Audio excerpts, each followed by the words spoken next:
Buen día a todos. Vamos a comenzar la segunda jornada del Supply Chain Summit.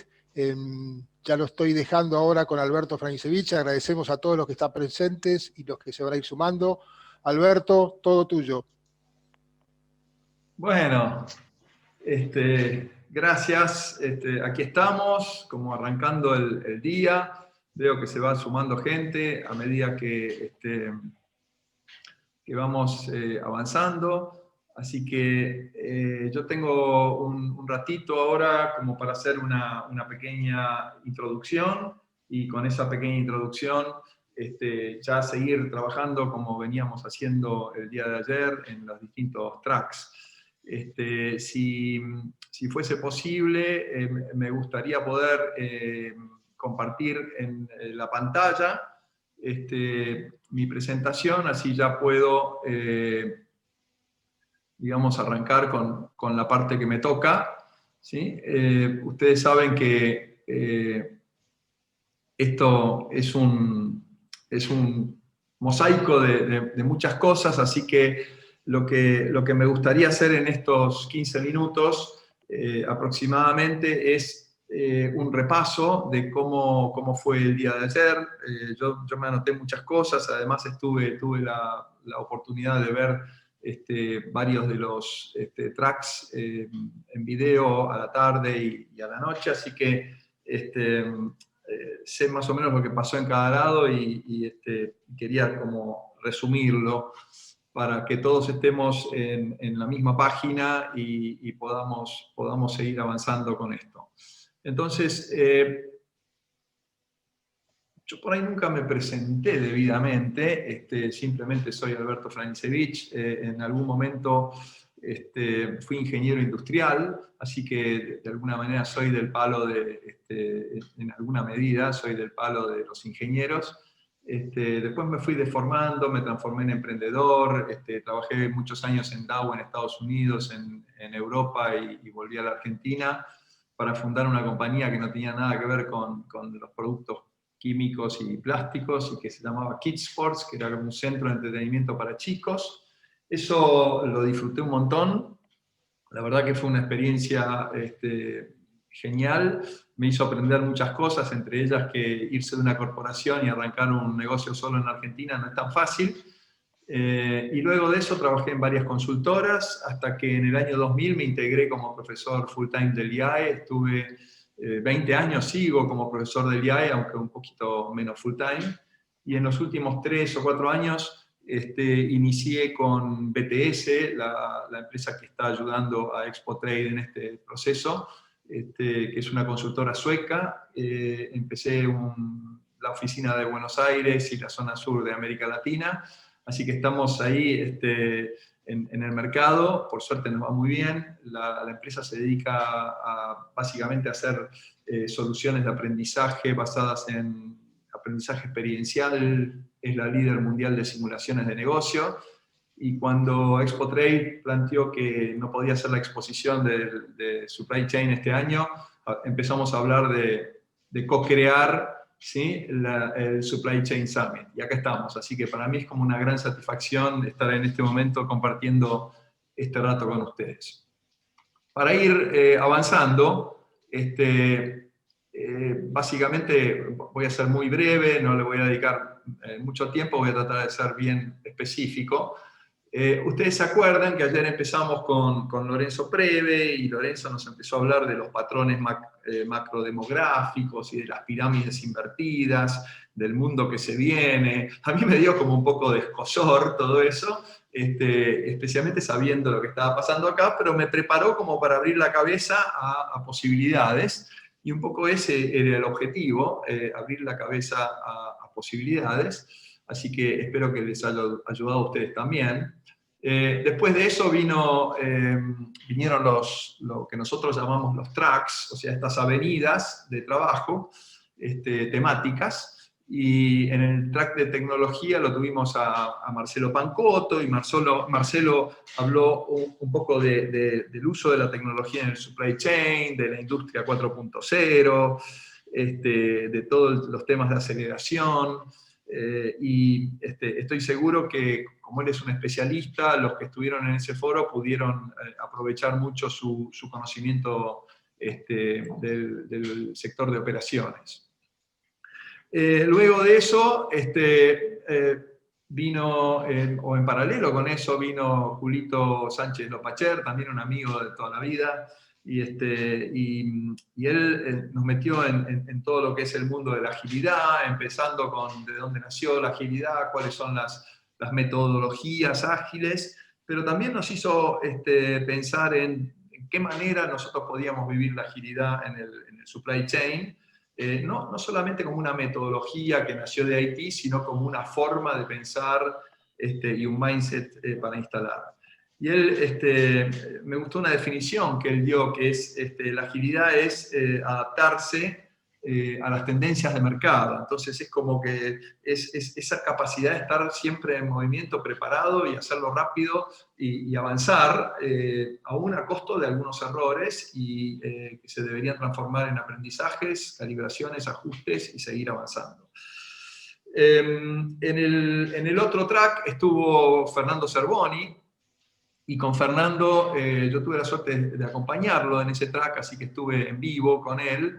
Es una cabeza distinta, Fernando, un tipo muy, muy capaz, que nos habló de la problemática de la complejidad y esa complejidad cómo la resolvemos, y él decía que no la podemos resolver usando la mente individual, no la podemos resolver uno solo, sino que tenemos que trabajar colectivamente y tenemos que trabajar interconectadamente.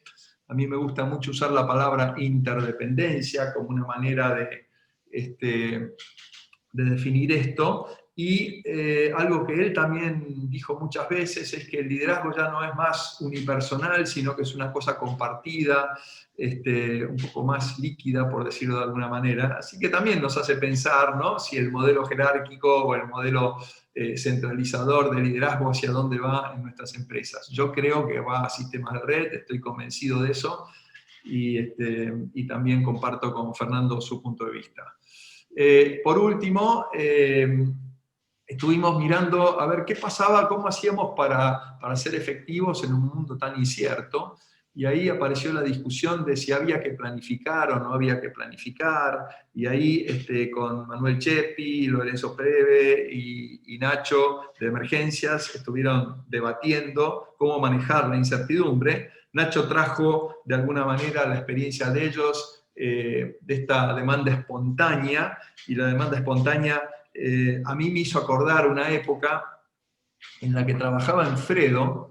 Yo era una especie de agente de cambio en Fredo, trabajando con la familia, y en la época en que era el Fredo original, digamos, de los Averse y los Guarrachinos, y habíamos contratado a una gerente de marketing, y de repente llegaba un fin de semana y había que hacer planificar, ¿no?, la entrega del helado a los locales, y había un partido de la Copa América de Argentina contra no me acuerdo quién.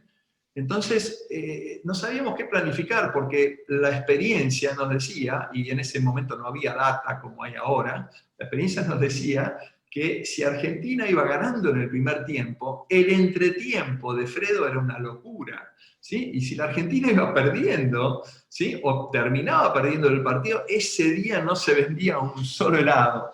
Así que bueno, me hizo acordar al tema de Emergencias, y seguramente muchos de ustedes estarán pensando en sus propios ejemplos de planificar y organizarnos en tiempos de incertidumbre.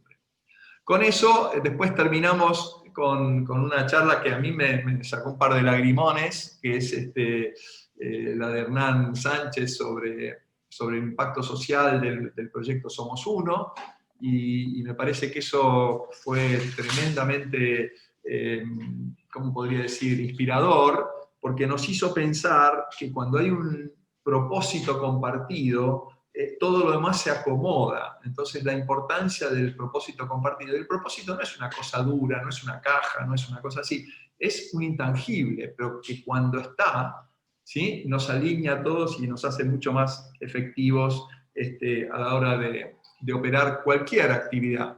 Un consultor inglés una vez me hablaba del concepto de freedom within a framework, o sea, libertad dentro de un marco, ¿no? Y esto es básicamente lo que yo entiendo como propósito compartido. Con eso terminó el primer día y bueno, ahí quedó. Y después estamos acá en el segundo día, estamos en estos primeros 20 minutos de reconexión y orientación. Yo ahora les voy a contar un poco de qué vienen las 4 avenidas del día de hoy para que ustedes puedan decidir a dónde rumbean. Y para eso me voy a meter en detalle de cada una de ellas. En la primera, ¿sí? Lo que vamos a hacer es, con la ayuda de Raúl López, que entre paréntesis Raúl, se van a dar cuenta enseguida, es español y está viviendo en este momento en España, es parte del equipo de BTS, es director de la firma en temas de innovación y transformación digital. Y Raúl nos va a llevar a una simulación donde vamos a ejercitar cómo liderar una transformación digital, y qué tiene que hacer un líder y qué no tiene que hacer un líder, y vamos a tener seguramente 2 o 3 reuniones de equipo cortas para debatir, así que los que quieran acción, los que quieran intercambiar con otros, los que quieran, ese es un buen lugar para estar, si les interesa el tema de liderazgo de la transformación digital. En el otro track, vamos a trabajar algo que complementa lo que hizo ayer Julio, y de alguna manera también conversa con lo que vamos a hacer en el track 4, que es esto de la agilidad. ¿Cómo se maneja? ¿Cómo se resuelve? Y ahí aparece el concepto de cambiar el mindset, ¿no? Nosotros yo como ingeniero tenía un mindset de secuencia, y hasta que no terminaba A, no empezaba B, y así sucesivamente. La agilidad plantea una forma distinta de trabajar. Entonces, Pamela Fournier, que es directora de BTS en México, ella nos va a estar acompañando desde México, desde Ciudad de México, ella nos va a llevar a un ejercicio de cómo construimos cultura de agilidad, ¿sí? Cómo tiene que ser el líder en un modelo de agilidad para poder ayudar a la organización a ser más ágil, más adaptativa, frente a los entornos cambiantes, o como decía Lopacher, frente a las tendencias del mercado. Luego de eso, tenemos un tercer track. Ese tercer track va a estar dirigido fundamentalmente a la temática del trabajo del futuro, o el futuro del trabajo, ¿no? Es un juego de palabras que hace siempre Alejandro Melamed. Ustedes seguramente lo han oído nombrar. Alejandro fue durante muchos años director de recursos humanos de Coca-Cola, ahí lo conocí, trabajé mucho con él, antes había estado en Molinos, y en los últimos años se dedicó a escribir muchas cosas. El primer libro que escribió, estando dentro de Coca-Cola, se llamaba Empresas Depredadoras, y después escribió un segundo libro en respuesta a eso, porque se ve que a alguno se le quejó, y dijo Empresas Más Humanas, fue el segundo libro, y así siguió escribiendo, y es un prolífico pensador y escritor. Alejandro nos va a estar acompañando en gran parte del track ese, con sus ideas inspiradoras, con sus desafíos y con su forma de pensar.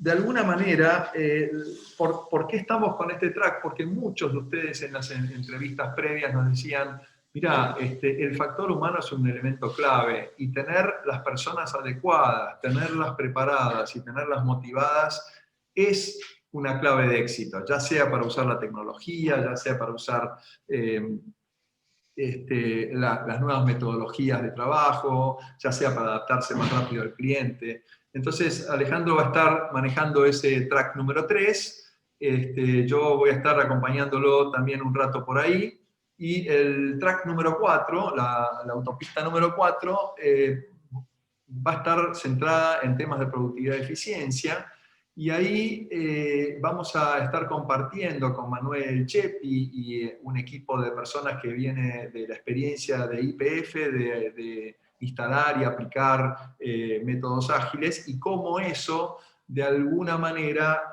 ayudó, impactó, de alguna forma mejoró varias de las variables duras de negocio, con lo cual lo podemos asociar, lo vamos a asociar con productividad y eficiencia. Una cosa que les quería comentar es que después de eso ya viene un cierre conceptual, y ese cierre conceptual lo vamos a hacer a partir de las 12 aproximadamente, y a partir de las 12 vamos a estar con un panel de lujo, con 4 personas que nos van a estar acompañando, un CEO de una compañía, un especialista en infraestructura, un especialista en el supply chain, en el mundo del retail, y un especialista en supply chain en general de renombre mundial. Así que esa última parte, de 12 a 12:50, vamos a estar debatiendo cómo debería ser el mundo del futuro en el supply chain, y de alguna manera tratar de cerrar el evento con una inspiración para que todos ustedes se puedan ir con ideas claras y con, diría, herramientas para poder implementar esas ideas. Ojalá hayan aprendido de otros un montón de cosas, ojalá hayan podido intercambiar figuritas, experiencias, y también contactarse con gente y estar conectados. Dicho eso, me parece que los voy a convocar a que cada uno de ustedes se vaya al track o a la sala donde los vamos a estar esperando para llevar adelante los próximos eventos, los próximos tracks. A medida que se vaya sumando gente, seguramente algunos vieron cómo es esto de la virtualidad, algunos llegan más temprano, más tarde, uno puede estar un rato, etcétera, etcétera.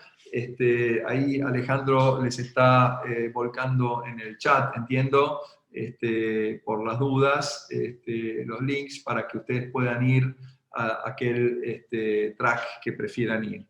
Así que bueno, dicho eso, por ahora los dejo. Voy a estar con algunos de ustedes en alguno de las autopistas, y seguramente nos volveremos a ver alrededor de las 12 para la parte de cierre de la actividad. Muchísimas gracias, y nos vemos en un rato.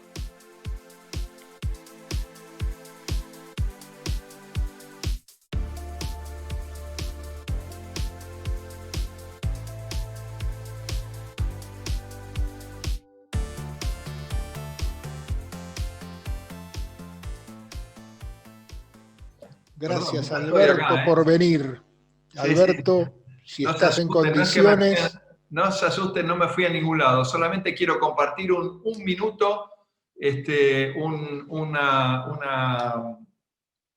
hoja, como para ponerlos a todos en contexto. Así que, espérate, vamos a compartir. Bueno, este es el espacio, digamos, para tratar de terminar inspirados el día de hoy, después de todas las corridas por los tracks. Espero que lo hayan pasado bien. Vi que pude pasar por varios de ellos y darme cuenta que estaban muy activos, conversando, dialogando, buenas presentaciones, buenos ejercicios. Así que, ¿ahora qué nos toca? Nos toca una especie de diálogo de living, ¿sí? Donde vamos a estar con Eduardo, Fernando, Sebastián y Rodrigo, y vamos a simplemente tratar de construir, ¿sí?, una agenda futuro para esta comunidad de supply chain. Y yo tengo algunas preguntas como para hacerle. Lo que les voy a recordar a los participantes, que yo uso la regla del fósforo, que quiere decir que cuando agarran la palabra hagan de cuenta que prenden un fósforo, ¿sí? Y que cuando hacen su aporte, su concepto, yo no les voy a decir, che, callate la boca, che, mirá, te tengo que interrumpir. Les voy a decir, tené cuidado, no te quemes. Es una manera un poquito más, si querés, sutil, de tratar de que todos puedan hacer, ojalá, varios aportes, y vale el diálogo, vale el contrapunto, vale todo eso. Así que les voy a pedir que se sientan con total libertad. Yo voy a tratar de conducir con algunas preguntas, pero quiero que se sientan en total libertad. Con esto me salgo del compartir pantalla, así los tengo ahí a ustedes en el living, y podemos arrancar. Así que, a ver, yo tengo una pregunta muy general que es, ¿por qué estamos ante una gran oportunidad para jerarquizar, ¿sí? O para poner en un lugar mejor el supply chain? Digo, porque jerarquizar puede sonar un poco autoritario, ¿no? Pero para poner en un mejor lugar el supply chain. Y ahí me gustaría que alguno arranque con eso, no tengo una preferencia. ¿Te animás, Rodrigo? Sí, perfecto. ¿Cómo están? Buenas tardes, buenos días a todos. Mirá, Alberto, yo creo que el tema de hoy por hoy, más que tratar de jerarquizar el supply chain, ¿okay? Porque de alguna manera nosotros no lo jerarquizamos, me parece que hoy por hoy lo que tenemos que darnos cuenta, o por lo menos lo que aprendimos en este contexto, es que hoy la supply, la verdad lo que hace es crear valor en el negocio. ¿Ah? Entonces, me parece que más que jerarquizar es crear valor. Digamos, me parece que esta es la oportunidad, y en este contexto donde de alguna manera estamos acercando mucho más a un cliente omnicanal desde el punto de vista de la entrega, del servicio, y donde tenemos un reclamo de servicio, ya te diría, si querés, que es global, digamos, ¿no? Por más que hoy no tengamos Amazon acá en Argentina, claramente el servicio de Amazon, todas las personas que compran por web lo conocen y claramente lo reclaman en Argentina. Y por el otro lado, teniendo lo que es capital de trabajo, que también es otro de las variables macros y más importantes en el resultado de una compañía. Digamos, de alguna manera, vos fíjate que tenemos tres patas clave dentro de lo que es supply. Capital de trabajo, lo que es el servicio hacia el cliente final, por un lado, y lo que es el costo o la eficiencia, que es con todo lo que es la parte de tecnología o automatización. ¿Ah? Me parece que esas tres patas claramente lo que hacen es generarle valor al negocio. Más que jerarquizar el área, creo que el gran tema hoy es cómo hacemos para crear más valor. Muy bueno. Ahí viene la pregunta. Entonces, reformulada la pregunta, digamos, ¿cómo hacemos? Y el tema es, y para mí, de cómo creas valor hoy, es justamente de vuelta, servicio, buscando realmente cómo hacer para llegar al cliente de la última milla. Cada vez tenemos que ser más precisos en esa creación de servicio. Trabajar mucho en lo que es la parte de inventarios. Me parece que el tema en lo que es la calidad del inventario, rotación, obsolescencia. Y esto es muy, muy de la mano con la tecnología desde el punto de vista de la planificación de la demanda, digamos, ¿no? Yo creo que hoy todo lo que es la innovación tecnológica del analytics y el big data son variables claves, absolutamente claves, para poder tener una buena planificación de la demanda en un contexto que hoy se hace casi imposible saber qué es lo que va a pasar con los métodos antiguos de planificación de la demanda. Yo creo que hoy, en este mundo que está tan cambiante, usar los métodos antiguos de planificación de la demanda tienen un margen de error muy, muy alto, y por ende nos hacen trabajar con un factor de seguridad enorme que es carísimo y que no lo podemos pagar. Y una pregunta, vinculado con eso, ¿no? Los métodos antiguos evidentemente vienen de la mano de la historia y fueron exitosos en una etapa de la historia y por lo tanto están muy instalados, ¿no? Y ¿cómo haces para, como decía Ale Melamed, recablear, ¿sí? O rebotearte de otra manera para poder abrazar todas estas nuevas tendencias, ¿no? Hablábamos de analytics, hablábamos de data y todo eso. ¿Quién me quiere contestar esa para no tenerlo en la picota solo a Rodrigo? Voy yo, Ale. ¿Voy yo? Dale. Espectacular lo que comentaba Rodri recién. Creo que es un poco lo que todo el mundo está viendo. Y ahí a mí me gustaría complementar con crisis es igual a oportunidad. Y por el otro lado, la resiliencia para pasar esas crisis. O sea, vos recién hablabas de lo antiguo y cómo va evolucionando. Bueno, crisis y evolución. Es la misma receta, esa no cambia. Crisis igual a oportunidad y la evolución. Y en el medio está el factor humano. Por eso yo tuve la suerte también con vos de escucharlo a Alejandro Melamed y me llenó de oxígeno, ¿viste? Tengo la saturación más del 95. porque creo que si tenemos que hacer un súper resumen, todo va a pasar por el factor humano, por cada uno de nosotros y cómo alimentamos esa iniciativa, ese pensar fuera de la caja. Y ahí quería agregarte lo que habíamos charlado previamente, ¿te acordás? Estamos hablando de crisis mundiales, y a eso tenemos que agregarle el turbo de la Argentina, ¿no? Porque hay crisis y nosotros le metimos un turbo, como nos gusta a nosotros, la Argentinidad al palo. Y cómo dar un mensaje esperanzador ahí. Y bueno, yo recordaba el otro día cuando lo charlábamos, a mí me tocó dirigir Arlo post-crisis del 2001, cuando nosotros decíamos que nos tocaba ir a vender flores de Bach a una unidad de terapia intensiva. Y eso nos llevaba a decir, ¿cómo hacemos que la gente entienda que esto, aunque hoy está luchando la vida o la muerte, es necesario para el día después? Y creo que hoy te podemos trazar un paralelo igual. Yo creo que hoy estamos mucho mejor, tenemos muchas más herramientas. Rodrigo hablaba de todo lo que tenemos que pensar.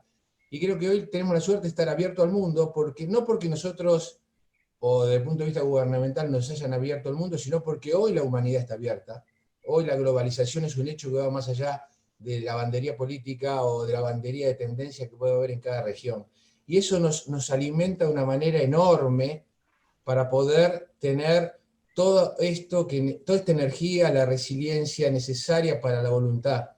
Y me acuerdo que en aquella época hablábamos siempre cuando hacíamos las reuniones o las conferencias de terminar diciendo, por favor, dediquen un cachito de su cabeza para salir de la caja y pensar en el día después.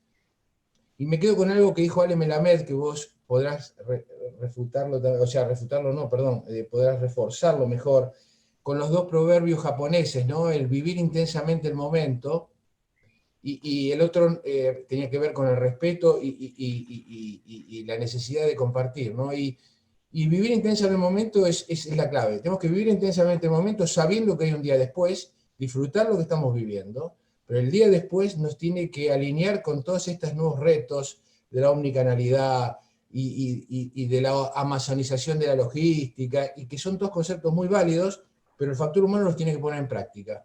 Y ahí vuelvo a tu pregunta original, ¿cómo se jerarquiza la supply? Y coincido con Rodrigo que no se jerarquiza, solita tuvo que tomar una posición porque es el nexo operacional entre todas estas ideas y la realidad del día a día.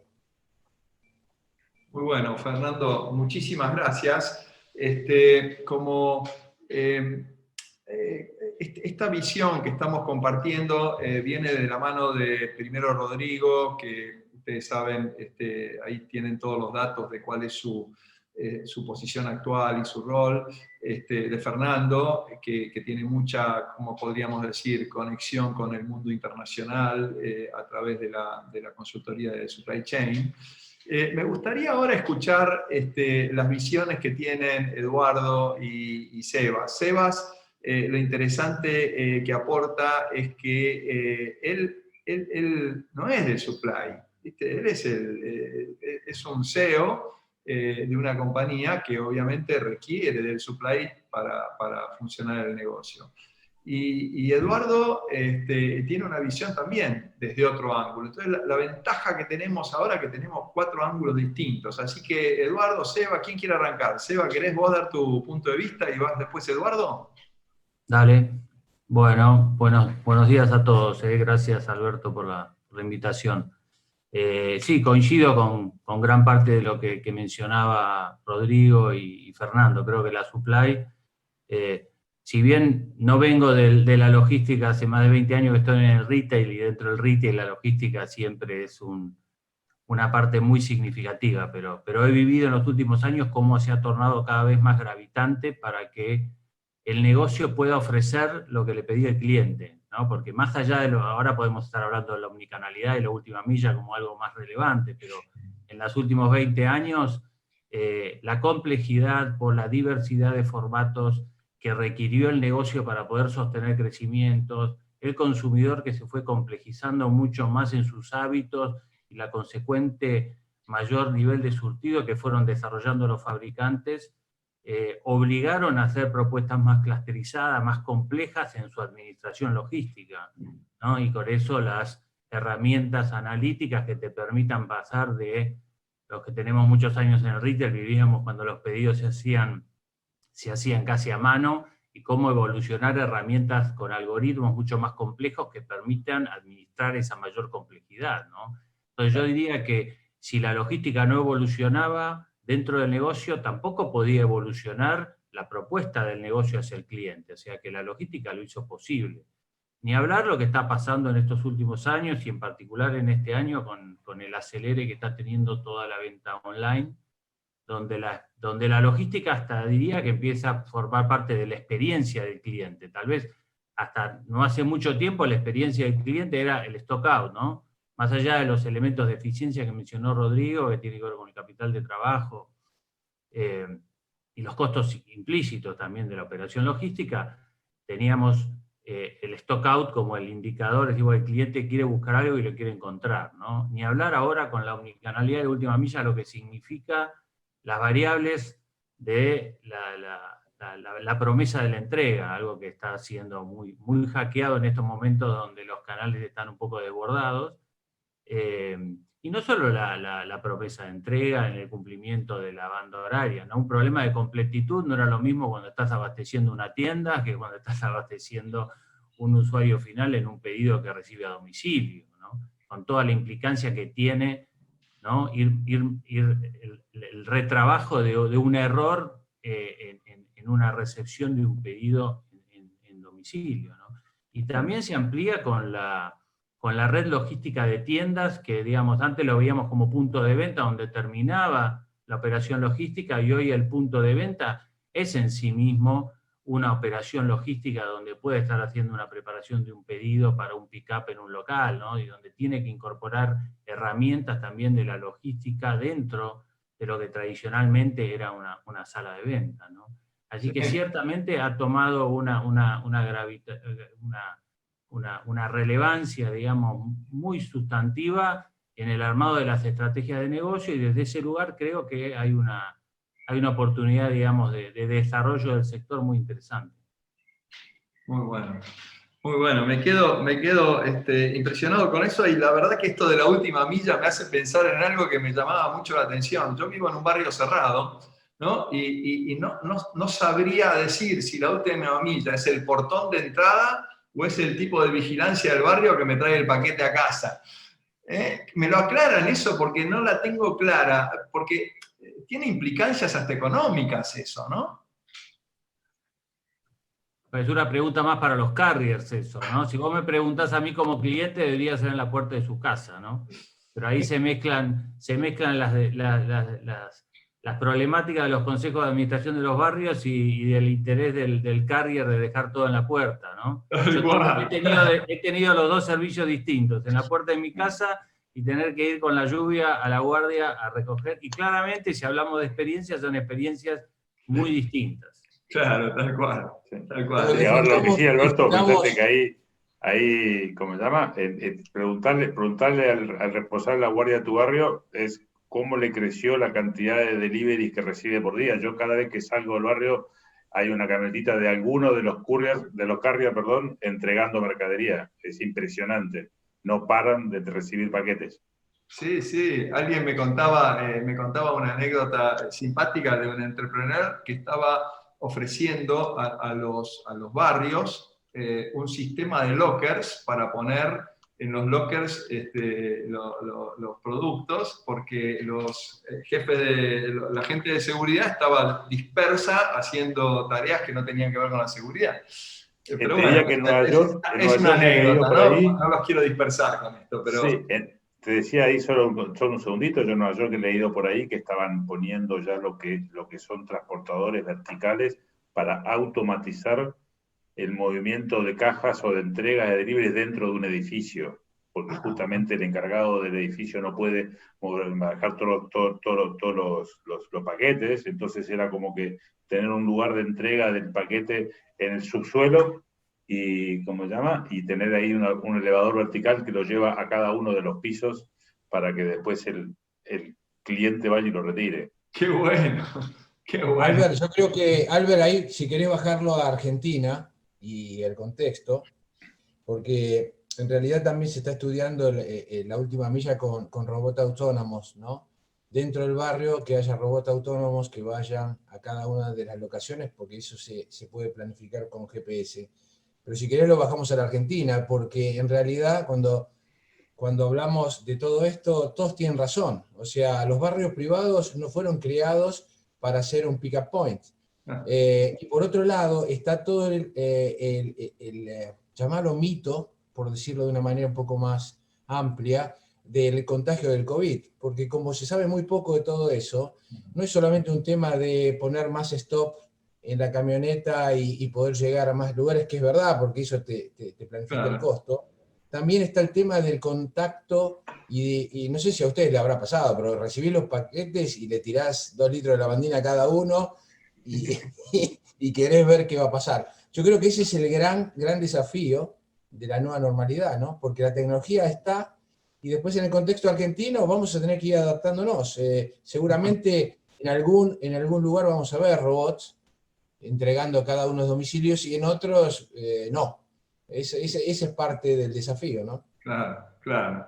Y con ese pie que me da Fernando, lo quiero escuchar a Eduardo un poco, a ver cómo lo ve él desde su ángulo. Bueno, buenos días a todos. Estaba escuchando muy atentamente los comentarios y coincido absolutamente con que es un momento que estamos viviendo que es diferente a casi todos los momentos anteriores, ¿no?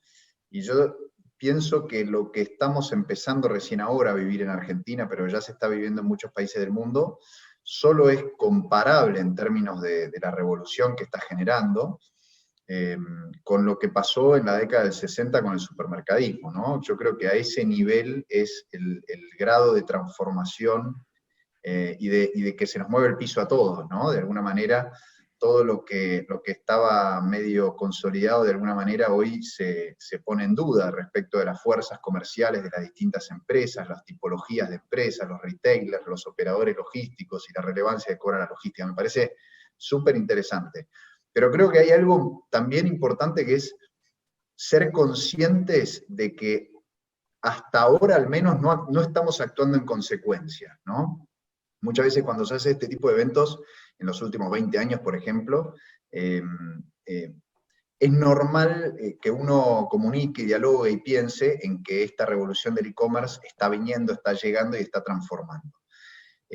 Yo creo que eso no era así hasta la pandemia, para nada. De hecho, los volúmenes per cápita que estábamos manejando en Argentina eran ínfimos cuando uno los comparaba con el mundo desarrollado, y no solo en los retailers y en las grandes compañías, sino incluso en los operadores logísticos, el e-commerce era algo que estaba en un costadito con poco interés, que no generaba rentabilidad, que era poca escala, muy complicado.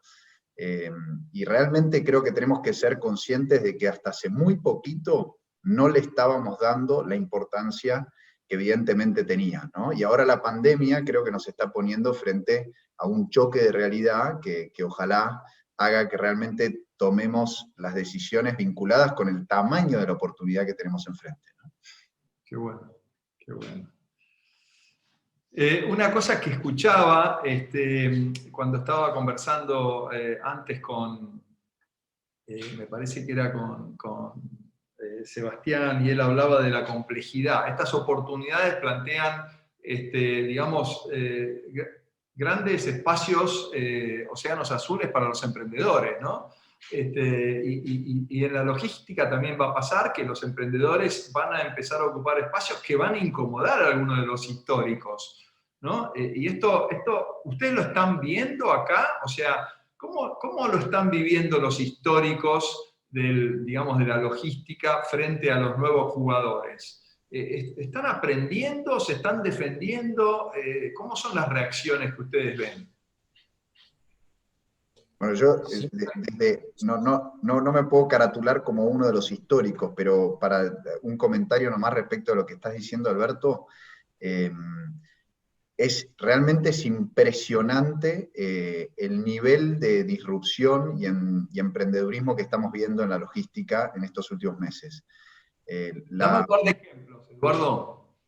Mirá, bueno, hay desde Biopac, Muba, Trego, Paquerí, hay una cantidad importantísima de compañías que quizás muchas ya existían, pero eran relativamente chicas, con poca escala, tenían poco interés de los inversores, muy tímidas en sus capacidades y con pocas capacidades, ¿no?, para crecer y para realmente generar grandes disrupciones.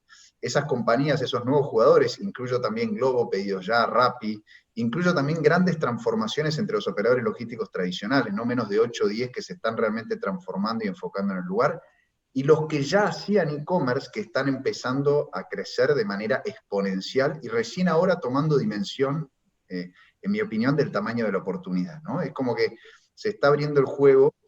Y lo que creo que diste en la tecla es que se nos mueve el piso a todos, ¿no? Porque estos emprendedores, intrapreneurs, ¿no?, dentro de compañías que están empezando a generar nichos de disrupción y de emprendedurismo dentro de las grandes compañías, realmente están viniendo a cuestionarlo todo, y nada, me parece apasionante, ¿no?, lo que se está viendo, que no se había visto nunca antes, ¿no?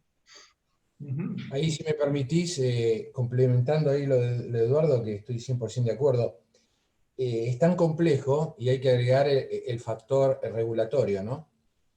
Porque somos uno de los primeros países que tenemos una ley de teletrabajo, que podemos cuestionarla o no, pero son también los factores regulatorios muy importantes, porque cuando yo recuerdo el año pasado, no en la Argentina, porque comparto 100% con Eduardo, vivíamos tanto la crisis y tanto los viejos modelos que nos olvidamos que el e-commerce estaba llegando, y hay factores, sobre todo en el hemisferio norte, por suerte para tener ya la rueda inventada, pero por otro lado, que se discutían temas de última milla que acá ni existían. Y hoy los tenemos que discutir porque hay que llegar de esa manera. Y por otro lado, al estilo argentino, ¿no? Y ahí, como llamémosle reflexión crítica, es volver a pensar en no generar la argentinidad al palo. Porque acá hay un tema de velocidad y de toma de posesión. Acá la oportunidad está en el más veloz, pero ese veloz puede ser muy ineficiente. Y por otro lado, nuestro país, que es pobre, necesita eficiencia para tener costos contenidos. Tenemos ejemplos, porque dio unos ejemplos brillantes, Eduardo, pero podemos tener el ejemplo del correo argentino tratando de hacer cosas que antes no hacía, diríamos, y que parece que no está en su core. No lo tome como una crítica, simplemente como que tenemos que nosotros como ciudadanos poder tener la mente clara, porque vuelvo a lo que decía Rodrigo, pasamos de la calidad al valor. Nosotros hoy estamos comprando y valorizamos las cosas. Y al valorizar muchas veces la calidad del producto, es un estándar. Y la diferenciación la haces en el otro atributo, en cómo te llega, de qué manera, cómo lo trazás. Y sin extenderme demasiado, a mí me gustaría agregar como reflexión, tenemos una oportunidad de oro, y es, además de la velocidad, la oportunidad y tomar todo esto, dedicarnos un cachito a hacerlo lo más profesionalmente posible. Hay ejemplos en el mundo ya hechos para poder adaptar o tropicalizar, como decía Alejandro Melamed, para no tener que reinventar la rueda. No hace falta reinventar la rueda. Hay que tener esta visión de integración con la realidad. Yo sé que, yo lo conozco mucho a Eduardo, lo está haciendo, porque Edu, vos arrancaste con el consumo masivo, el pallet, la posición, ¿te acordás cuando hablábamos todo eso? Y hoy vos y yo tenemos una cabeza donde todo eso es una rutina y ni lo pensás. Y le pasa lo mismo a Rodrigo, Sebastián mismo, que cuando comenzábamos con el proyecto. Yo creo que esa es la gran oportunidad, tener un espacio de reflexión, mirar hacia afuera, complementar, armonizar y decir, bueno, de todas estas herramientas, en nuestro contexto, arranquemos con esto que ya está probado. Ustedes que miran hacia afuera, ¿no? Fernando y por ahí también Rodrigo por tu rol, Eduardo por supuesto. Pero básicamente, ¿qué es lo que... A ver, yo quisiera hacer la pregunta distinta. Rodrigo, ¿vos estás cambiando los criterios para elegir un socio logístico? No sé si... Sí, no, absolutamente. No, yo no soy del palo, pero... Sí, absolutamente. Yo diría que son los nuevos criterios? Diría que históricamente uno de los criterios siempre uno buscaba principalmente en gasto, costo. De alguna manera la logística se veía en su momento, era netamente bajar gasto. ¿Okay? Era bajar gasto, bajar gasto, bajar gasto. Hoy por hoy de vuelta es crear valor. ¿Okay? Me parece que el tema pasa mucho más por allá, ¿no? Y en línea con lo que decías recién, digamos, de cuál es el riesgo que vemos por ahí en los que no peinamos canas por ahí, ¿okay? Yo te diría, más que un riesgo, es una tremenda oportunidad. O sea, yo creo que es justamente lo que necesitamos, es mente fresca y capacidad de alguna manera de innovación y que sean, si querés, disruptivos y hasta insolentes, por ponerlo de alguna manera, ¿okay? En algún momento, y que de alguna manera nosotros lo que tenemos que generar es un complemento a eso. Un complemento a eso para justamente ir avanzando. Y creo que en un operador logístico uno busca más o menos eso. O sea, y estoy hablando de un proveedor logístico, no hablo de un transportista, estoy hablando de un socio estratégico que finalmente decís, señor, esta es la cara, te puedo preguntar recién con la última milla. Cuando yo llego con un paquete a un cliente y va con un operador logístico, el operador logístico tiene puesto, o para el cliente el que está llegando es Sisi, o Blaiten, o Cencosud. Digamos, ¿okay? No es el operador logístico, no quiero poner nombres, pero no es el operador logístico, es la compañía. Entonces uno lo que tiene que buscar ahí claramente es una persona que lo represente, que comparta los valores que en algún momento estaban poniendo y que transmita eso al momento de la entrega. Claro. Claro.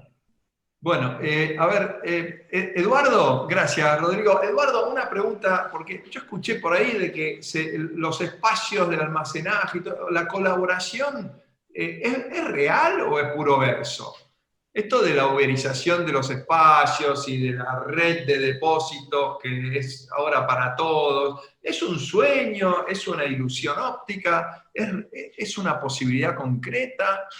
Ya, nosotros nacemos de ese concepto, o sea, el modelo de negocio de Plaza Logística es desarrollar en formato de parques logísticos multicliente, con la intención de que justamente haya varios centros de distribución que compartan, que estén bien cerca, compartiendo instalaciones, servicios, y eventualmente compartan operación, y eventualmente compartan transporte, y generen sinergias entre sí. Esto lo estamos viendo en los parques nuestros, incluso entre compañías que son competidoras entre sí, ¿no? Eso suena muy lindo, Eduardo, pero ¿lo conseguís que eso suceda o es solamente el sueño de Eduardo?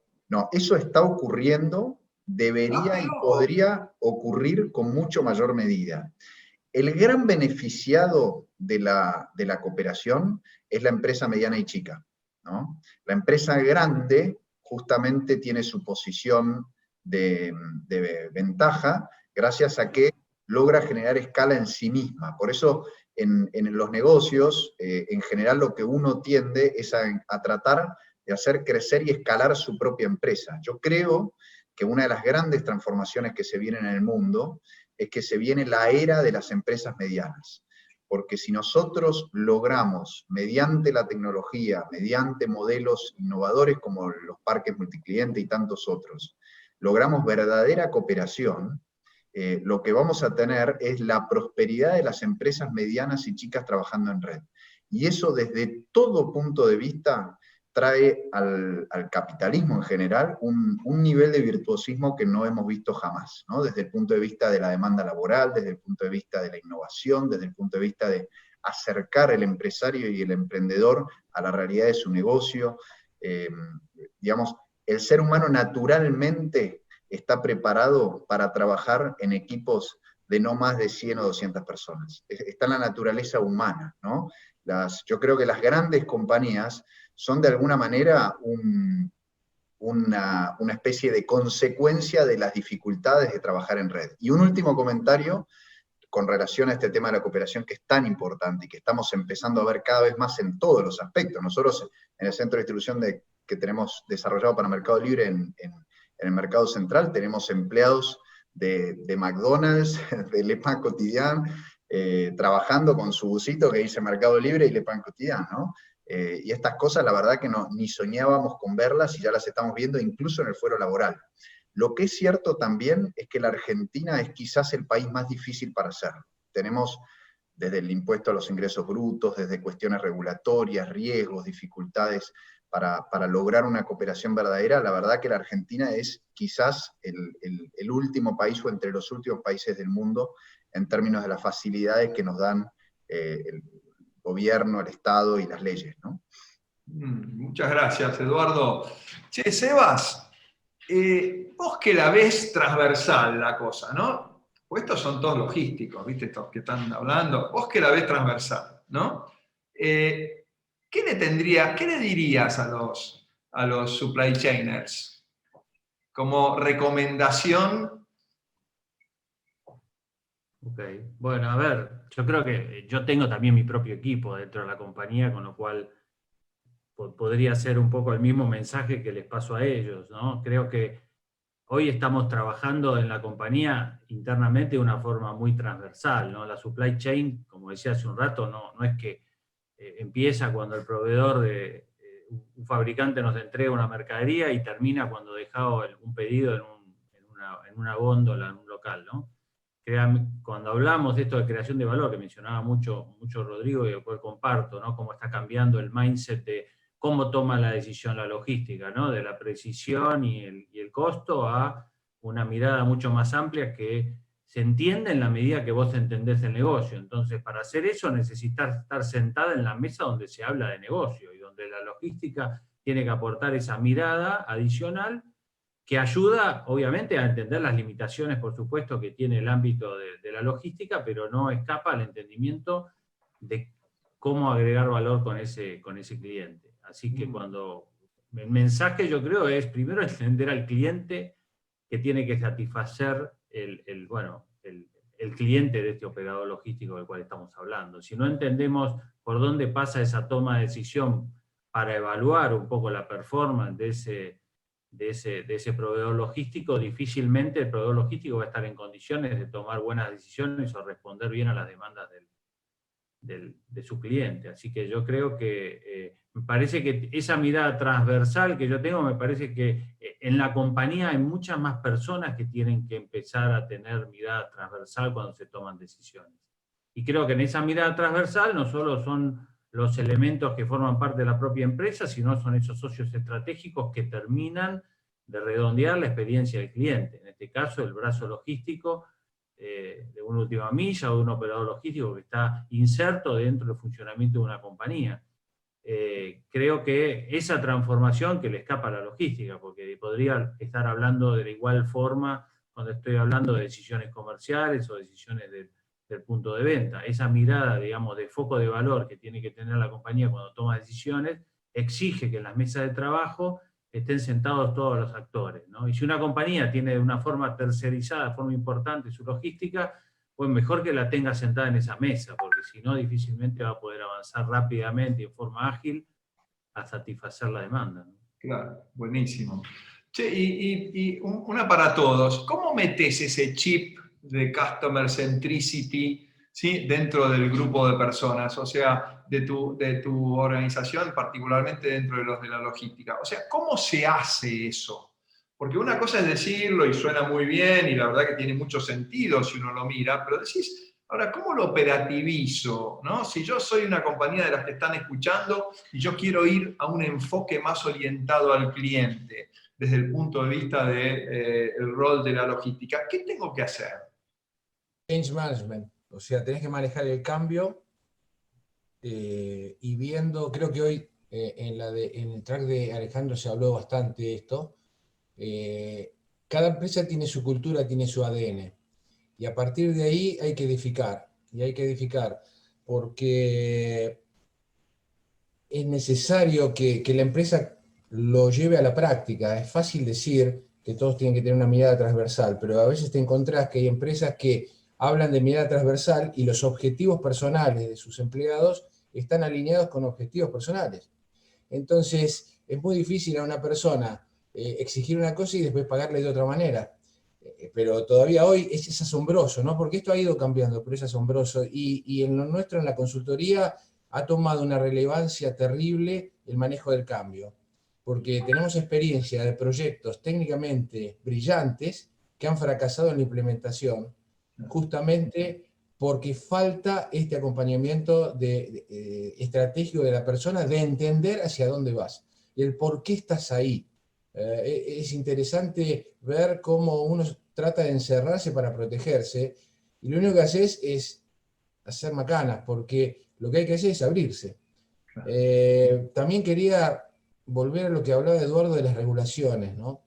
Lamentablemente, si tenemos que ir a un contexto país, creo que como ciudadanos tendríamos que exigir con un poco más de fuerza el hecho de que estas regulaciones en algunos casos son cepos y son chalecos de arena que nos pueden sacar de la competencia y encerrarnos como país. Y hoy el mundo es abrirse, porque nadie puede vivir en su propio mercado. Creo que no hace falta que seamos muy explicativos con lo que nos está pasando, pero creo que ahí depende de nosotros, depende de la gente, de su positividad. Creo que lo que habló ayer Hernán es un ejemplo concreto que si nosotros nos organizamos, podemos hacer cosas que son fabulosas. Pero tenemos que exigir más como ciudadanos, porque todos somos, te puede tocar ser CEO, ser gerente, ser lo que sea, pero en el fondo sos un consumidor y sos un ciudadano. Y ahí con esa dualidad tenés que exigir, porque la reglamentación que tenemos es realmente, nos patea en contra y estamos perdiendo oportunidades. Estamos perdiendo oportunidades. Claro, claro. Che, hay una pregunta, gracias Fernando, hay una pregunta que me está haciendo Alejandro Wolf ahí por el chat. Dice, ¿este desarrollo del e-commerce en escenario de pandemia será sostenible en la pospandemia? ¿Las inversiones apuntan al largo plazo o solo apuntan a la coyuntura? Edu levantó la mano. Mira, esto es muy importante tomar dimensión, ¿no? Porque uno de los grandes problemas que teníamos antes de la pandemia en Argentina durante muchos años era que no se tomaba dimensión de la oportunidad, porque está bien, había jugadores que estaban con complicaciones internas, que eran además los jugadores más importantes en el mundo del e-commerce, como eran Correo Argentino y Oca, pero después había un montón de otras compañías en el ecosistema, digamos, de la logística de e-commerce, que realmente no estaban apalancando la oportunidad. Y digo, desde retailers hasta compañías de consumo masivo y operadores logísticos. Todos tenemos que reconocernos de alguna manera que hasta la pandemia éramos poco conscientes del tamaño de la oportunidad que teníamos enfrente, ¿no? Un número bien sencillo, entramos a la pandemia con un ritmo de movimiento de paquetes de e-commerce del orden de los 100 millones al año, ¿no? Así entramos a la pandemia. Es un tamaño casi miserable, o sea, son 2,2 paquetes por habitante por año, ¿no? Cuando el mundo desarrollado ya estaba por encima de los 30 paquetes y el promedio mundial en 10. Hoy, de esos 100 millones de paquetes, debemos estar entre 200, 250 millones, al ritmo al que estamos actualmente, donde tenés un desacople total entre oferta y demanda. O sea, la demanda te pediría 700 millones si pudiera, y la oferta está haciendo lo que puede, pues la oferta tiene que multiplicar varias veces el tamaño de su operación, en personal, en tecnología, en equipamiento, en infraestructura, en absolutamente todos los factores de la provisión de la logística de e-commerce. Ahora, si nosotros no vemos eso, o sea, si nosotros no vemos que la Argentina ni siquiera se va a estabilizar, pero va a llegar rápidamente a los 700, 800 millones de paquetes, que es multiplicar 3 o 4 veces los volúmenes actuales, entonces no vamos a obrar en consecuencia. Por eso yo creo que una de las grandes cuestiones que creo que estamos mejorando, pero todavía nos falta, es entender el tamaño de la oportunidad. Estamos hablando de un nuevo sector de la economía, ¿no? que probablemente tenga cerca del 1% del PBI en sí mismo, sin considerar todas las otros impactos que va a tener en nuestra economía. Un sector que va a crear entre 80.000 y 100.000 nuevos empleos, que ya creó 10.000 en poquitos meses, digamos, de pandemia. Me parece que a la pregunta de Alejandro, que es muy buena, es recién estamos viendo el comienzo. La oferta no puede reaccionar rápido. Nosotros tenemos, para construir un centro de distribución tardamos un año, más de un año. Digamos, vamos a ir acomodándonos a esa explosión de demanda, y el círculo virtuoso ya arrancó, con lo cual esto es imparable. Coincido. Yo le agregaría ahí, perdón. Tengo a Sebas y tengo a quién más a Rodrigo, ¿no? A Fernando. A Fernando. Dale, Sebas, y va Fernando. No, coincido un poco con ese crecimiento, está para quedarse. Por supuesto que hay un salto discreto muy fuerte, en nuestro caso, y creo que en el mundo también pasó esto. Muchos retailers crecieron más que los jugadores que ya estaban establecidos en el mundo online. Mismo en el caso de Estados Unidos, entiendo que jugadores como Walmart y otros y otros que vienen del mundo físico lograron crecimientos más fuertes que el propio Amazon. Por supuesto, todos están creciendo, ¿no? Y en este caso, en la Argentina, si no me equivoco, también algo por el estilo está pasando, porque hay muchos jugadores que tal vez, como decías vos, Eduardo, no le estaban volcando toda la energía al crecimiento del canal online, como nos pasó a nosotros, por ejemplo, para una prueba chiquitita, nosotros tenemos un formato de belleza Get the Look, que obviamente tuvimos los locales cerrados mucho tiempo, sin plataforma online, porque la plataforma online que venimos manejando hace muchos años es la de Pharmacity, y sacamos una plataforma en cuestión de un mes, y hoy, bueno, volvimos a abrir los locales, no todos, pero bueno, ya se están regularizando, y más de un 30% de la facturación la estamos haciendo a través de esa plataforma. Esa plataforma nació en la pandemia y se quedará, y obviamente tendrá mejoras a futuro. Y a nivel volumen agregado, teniendo en cuenta el .com de Pharmacity, los volúmenes se multiplicaron por 5.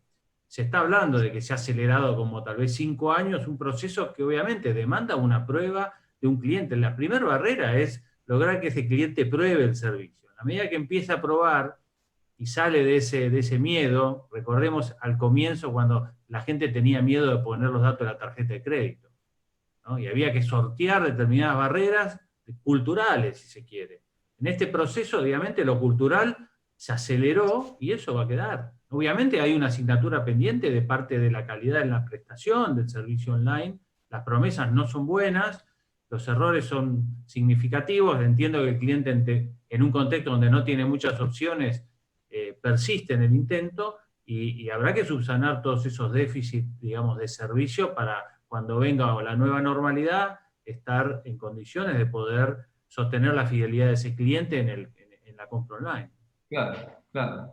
Muchas Si me gracias. permitís, Alberto, a mí me gustaría hacer un poco de No sé si contrapunto. ustedes ven el chat, pero me están haciendo algunas preguntas y no sé por dónde ir yo con las preguntas. Mírenlas, por favor, ustedes también. Denme una mano. Bueno. Si alguno quiere contestar alguna, levanta la Bueno, mano. yo estaba leyendo algunas y creo que me gustaría hacer un poco de contrapunto acá. Coincido con una visión de que se ha acelerado muchísimo la cosa, pero también lo estamos haciendo en la Argentina. Y creo que cuando vuelva a poderse circular físicamente, que eso será cuestión, no sé, 1 o 2 años, aunque sean 3 años, de alguna manera se va a volver a adaptar. Creo que va a haber una retracción y vamos a quedar en una posición intermedia que hoy nadie puede medir. ¿Por qué? Porque también es verdad que el vendedor está haciendo todo lo posible para vender en los canales nuevos. Es verdad que apareció un montón de nuevas plataformas. De hecho, nosotros estamos trabajando con los Last Miler hoy, tratando de darle, digamos, un enfoque más profesional a lo que tuvieron que salir a hacer como se podía. Pero toda esa argentinidad de salir a hacer lo que se podía hace que después, que el consumidor en el fondo no esté muy, muy contento. Hoy vos tenés problemas de lead time y de calidad en lo que recibís. Y eso hace que cuando se pueda, parte de esta gente que hoy no tiene más remedio que comprar de esta manera, volver a la anterior. Y eso... Fernando dice que, bueno, lo desafía esto desde su punto de vista. Y Rodrigo tiene un comentario para hacer ahí. Sí, ahí este es un debate que puede ser sumamente interesante y largo, pero a ver, yo coincido, a nosotros nos pasó particularmente, nosotros crecimos la venta online, de por sí tenía una participación importante en nuestra venta, pero crecimos por 4 dentro de la pandemia. Y lo que nos pasó en el primer mes, que la verdad que el cliente estaba tolerante a los incumplimientos, ¿ok? Estuvo muy tolerante al incumplimiento porque entendió la pandemia, etcétera, etcétera, que no podíamos llegar. Pasaron 30 días y la tolerancia se le fue, desapareció como su ganas de hacer cuarentena, exactamente de la misma manera, ¿okay? Y te diría que hoy por hoy, de alguna manera, para mí el crecimiento llegó para quedarse. Lo que sí tenemos que hacer nosotros como prestadores y como prestadores de servicio es decirles, señores, tenemos que estar a la altura. Y tenemos que acostumbrarnos a darlo, porque si no lo damos nosotros, lo va a dar otro, no me cabe ninguna duda. O sea, a nosotros nos pasa también que tuvimos mucha venta de alguna manera porque no podíamos cumplir con los plazos, con las entregas, mucho retiro en tienda. El 70-80% de nuestra venta es retiro en tienda. Y cuando empezamos a ofrecer algunas alternativas mejores de delivery, etcétera, automáticamente fue migrando al entregámelo en casa. Entonces, Me parece que hoy, de alguna manera, esto llegó para quedarse y va a depender, o nos pone un tremendo desafío para que realmente estemos a la altura de las circunstancias. Y de eso va a depender, de cuánto capaces seamos, por lo que dice Fernando, digamos, ¿no? De la argentinidad, cuánto vamos a ser capaces de salir de esa argentinidad mediocre o esa parte mediocre y decirle, señores, tenemos que dar un servicio que esté a la altura de lo que el cliente necesita y que quiere, porque lo va a buscar por otro lado, no le quepa la menor duda. Claro, Ale, estás hablando de Ale llevar y la Rodri. ciudadanía a otro nivel, ¿no? No, pero además no nos olvidemos que todo en un contexto de un estado crediticio del país, porque todo esto requiere créditos. O sea, ¿por qué se venían, como decía Eduardo en su momento, por qué se venía retrasando este asunto del e-commerce? Se veía, pero hace años, en el hemisferio norte y todos estos números que tiró Eduardo, que te lo marcan completamente. ¿Pero por qué? Porque requiere inversión y porque requiere decir, bueno, la inversión escasea, o sea, el dinero blando escasea, entonces trato de posponer lo más posible. La pandemia nos pegó de frente y hoy hay que hacerlo con lo que hay. Fernando, porque esto digamos, el argumento de la inversión me parece que lo tenemos todos y es una dificultad. Ahora, los chiquititos, ¿qué? Con mini inversiones y con otro tipo de movimientos más creativos que ir a pedir la gran inversión. ¿No puede ser que nos agarren desprevenidos? Y quisiera que me lo conteste Eduardo eso. Un poco sí, un poco no, Albert. Déjamelo de Eduardo que me lo conteste, porque... Dale. Yo, respecto, Alberto, vos te referís, repetime la pregunta para entender bien. No, yo lo que digo es, el paradigma de la inversión es, viste, necesitamos inversiones, y yo estoy viendo microinversiones. Déjame, está buena la pregunta. El año pasado ocurrió un hito histórico que pasó desapercibido para la generalidad de la Argentina. A mí me tocó verlo muy de cerca, que fue la inauguración del primer Fulfillment Center en el país. Esto es revolucionario. ¿Por qué?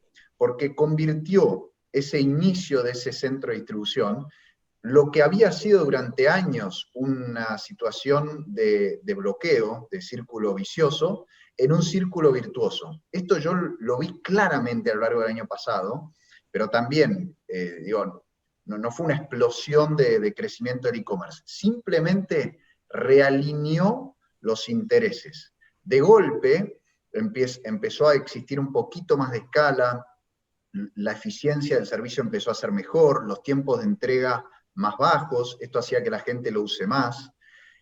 La demanda es voraz en términos de cantidad y de tiempos de entrega.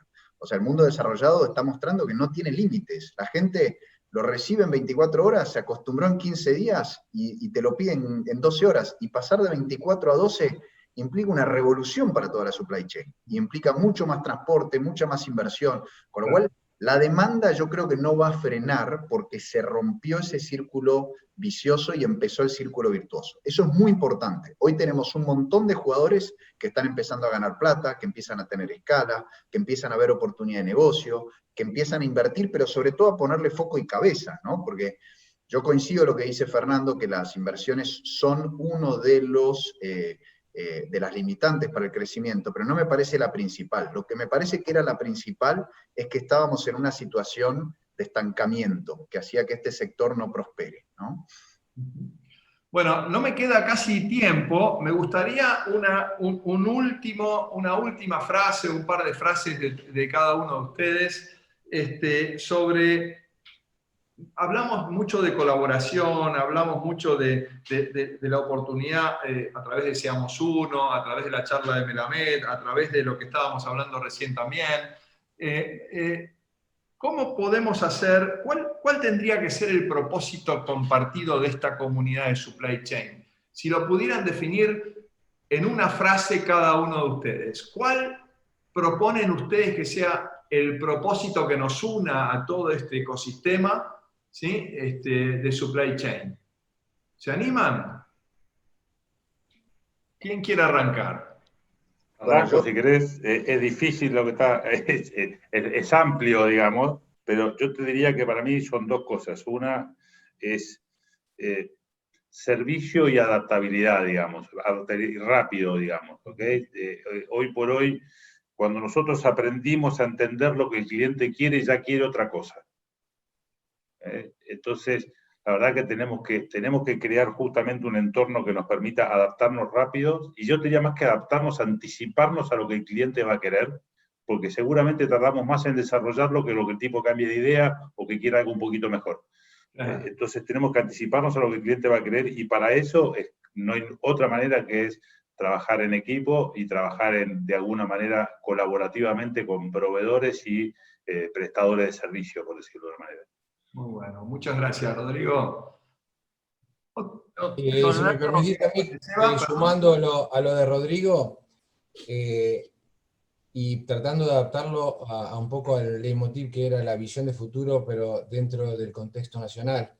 Y tomando un poco lo que decía Eduardo del círculo virtuoso, creo que hay que extender ese círculo virtuoso, no solamente a una demanda del mercado, que fue lo que en el mundo se llamó la amazonización de la logística. O sea, Amazon durante años era el hazmerreír de muchos especialistas logísticos, porque Jeff Bezos perdía plata todos los años, y hoy en día no se habla de otra cosa de lo que va a hacer Amazon y se copian de lo de Amazon. Obviamente que hay más que eso, pero digamos por centralizarlo. Y yo creo que ese círculo virtuoso, que es la amazonización argentina, digamos, hay que sumarle todo el resto para poderlo cumplir realmente. Yo, por mi profesión, tengo mucha percepción de la realidad del cliente final, no de las estrategias de las compañías, porque en el fondo es lo que hace que un proyecto sea exitoso o no. Y en esa realidad de ciudadano, creo que hay una frustración del no cumplimiento. Hablando amplio, con la palabra amplia, no solamente una fecha, sino decir A y terminamos en B y nos justificamos y buscamos un responsable. Creo que tratando de colaborar y sumar a lo que dijo Edu, que seguramente lo que dijo Rodrigo, lo que van a decir los demás, es esta mente amplia para todas las direcciones. Hablamos de la omnicanalidad, hablemos de la omnidireccionalidad. O sea, tenemos que tener máximas direcciones, mirando que la rueda en muchos casos está inventada y hay que traerla, adaptarla y hacerla rodar en nuestros terrenos fangosos, digamos. Buenísimo, Fernando. Muchísimas gracias. Muy buen aporte. ¿Quién quiere seguir? ¿Seba? ¿Eduardo? Eduardo, dale. Dale, mira, yo respondiendo rápido a una pregunta de Ale Leiras que pregunta el daño en los locales comerciales. Efectivamente, hay un pequeño daño, ¿no? Hay algunos estudios que miden que se crean 3 empleos en la logística por cada uno que se destruye en los locales comerciales, que claramente después van a reconvertirse, con lo cual ese daño se morigera mediante la reutilización de esos locales. Vas a necesitar transformar gente también, o sea, transformar las capacidades, ¿no? Claro. Exactamente, y la omnicanalidad. Y esto que estoy diciendo es muy importante para que el sector, nosotros como sector, lo tengamos en cuenta. Esta es una gran revolución de la supply chain y del retail, lo que estamos viviendo. Y desde la logística es desde donde aporta su mayor virtuosidad, ¿no? El comercio electrónico genera un montón de movimientos, disrumpe, los grandes tiemblan, los chicos empiezan a ver oportunidades, es como que nos mueve todas las estanterías a todos. Pero en la logística crea un nuevo servicio que antes no existía, porque nos reemplaza a nosotros como consumidores, ¿no? Entonces, ese nuevo servicio de romper la carga, de intensificarla, de capilarizarla y de tomar contacto con el consumidor final, es puro virtuosismo, es un nuevo servicio del PBI. No nos va a volver a tocar en nuestras vidas una oportunidad para vivir semejante revolución en nuestro sector, que aporta tanto a la economía en general y que además agranda la torta. Con lo cual, yo creo que por eso para mí la frase esa que vos decías, Alberto, es: tenemos que tomar conciencia de que estamos ahora sí realmente viviendo una revolución y actuar en consecuencia, y además defenderla porque es tremendamente virtuosa para la sociedad, para la generación de empleo, para la inversión y para la economía. Buenísimo, muchísimas gracias, Eduardo.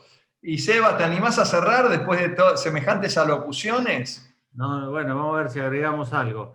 No, pero haciendo una síntesis con lo que venimos conversando, yo creo que si hablamos de una logística que venía de esta mirada más de precisión y de costo, creo que hoy hay que reconfigurar la mirada de la logística centrada en el cliente y orientada a agregar valor a ese cliente dentro de la ecuación de la toma de decisión. En algún momento vos mencionabas cómo lograr esa transversalidad. La primera pregunta es, ¿estamos mirando los indicadores que tenemos que mirar? ¿Ajustamos en nuestro tablero de comando los indicadores que reflejan de la misma forma que lo decimos, lo que queremos lograr en el cliente? ¿Tenemos capacidad de mirar eso? ¿O decimos una cosa y seguimos midiéndonos con las herramientas tradicionales? Obviamente eso exige que desde arriba de la organización se mida a los equipos, digamos, que aportan a supply chain, obviamente incorporando esos indicadores o compartiendo indicadores que ya no sean de un área en particular, sino sean indicadores que muestren el valor que generamos en los clientes. Bueno, les agradezco muchísimo, se nos acabó lamentablemente el tiempo, se fue volando esta prácticamente hora. Un placer tenerlos a los cuatro aportando y compartiendo y debatiendo. Y bueno, yo creo, yo que soy de afuera y lo escucho y trato de entender todo esto, yo digo, me quedo con esto de gran oportunidad, aprovechemos esa gran oportunidad y construyamos algo juntos bien potente. Están todos los actores en este summit, así que la pelota la tienen ustedes. Así que muchas gracias y le paso la pelota al cierre. Yo me despido también, les agradezco muchísimo la colaboración, estas charlas no son tan fáciles, la paciencia, el respeto. Así que, genial. Muchas gracias, Alberto. Fue muy interesante, muy intenso estas 2 mañanas. Realmente para nosotros en Expotrade fue un desafío que hicimos el mejor esfuerzo para hacer que este summit sea fluido. Realmente esta plataforma en la cual estamos hoy trabajando, la desarrollamos en los últimos 5 meses, cuando empezamos con este proyecto. Tiene una instancia de stands virtuales que los que quieren ir a visitar a los sponsors, y tiene una instancia también de networking también. O sea, realmente fue un desarrollo de la gente del sistema de Expotrade, de nuestro equipo. Quiero sinceramente agradecer a Expotrade, a todo el esfuerzo que hizo el gran equipo de Expotrade para llevar adelante este summit. Por supuesto, al equipo de BTS, Alberto, me acuerdo cuando arrancamos esto hace 5 meses atrás, era una especie de, bueno, un brainstorming, qué hacemos, cómo nos acomodamos en esta nueva realidad. Y bueno, este es el resultado de ese trabajo que fue muy intenso. Sinceramente, estoy muy contento de estar en este momento cerrando la segunda jornada y la tercera etapa de este Supply Chain Summit, cuando espero que en la cuarta etapa, en la etapa presencial, en Ecologística, el año próximo, vamos a darnos toda la cara y vamos a tomar una copa de champán para festejar haber realizado todo este esfuerzo. Así que todas estas grabaciones, todas estas jornadas, esas tracks y los plenarios están todos grabados, van a estar colgados en el portal de Infotransporte y Logística para que las quieran, para las personas que lo quieran volver a ver o que lo quieran compartir. Así que muchas gracias a todos, muchas gracias a los sponsors, muchas gracias a las instituciones, muchas gracias a todos los asistentes. Y por último, los invito a recorrer las otras 2 instancias de stands virtuales y de networking para que hagan esa experiencia y prueben lo que es la plataforma. Muchas gracias y hasta la próxima vez.